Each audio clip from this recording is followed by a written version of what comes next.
ప్రజల కోసం పనిచేయని నాయకులు నిలదీసి ప్రశ్నించే హక్కు ప్రజలకు ఉందని, అదే నిజమైన స్వాతంత్ర్యమని జమ్మలమడుగు ఎమ్మెల్యే ఆదినారాయణ అన్నారు. 80వ స్వాతంత్ర్య దినోత్సవం పురస్కరించుకుని కడప జిల్లా జమ్మలమడుగులో నిర్వహించిన హర్ ఘర్ తిరంగా ర్యాలీలో పాల్గొని ఈ వ్యాఖ్యలు చేశారు.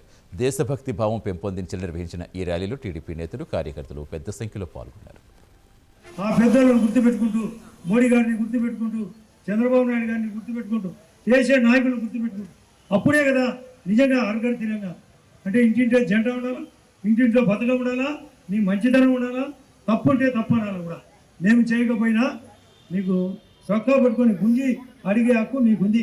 అదే నిజమైన స్వాతంత్రం, అదే గాంధీ కళలుగానే గ్రామ స్వరాజ్యం. మేము చెప్పి ఎందుకు ఇన్నిసార్లు చెప్తున్నామంటే రాజకీయం పండాలనే ఉద్దేశంతో, మీరందరూ బాగుండాలని. ఓ సాగుతుంది, అందరూ బాగుండాలి, అందులో మనం ఉండాలి. అందరూ బాగుండాల్సిన అవసరం ఉందే లేదా? స్వతంత్రంగా మనమే పాలించుకునే దిశగా 80 సంవత్సరాలు పూర్తి చేసుకున్నాం. మనం తీసుకున్న తర్వాత మన భారతదేశపు నాయకులు దశల వారీగా మనల్ని, భారతదేశాన్ని ఏ విధంగా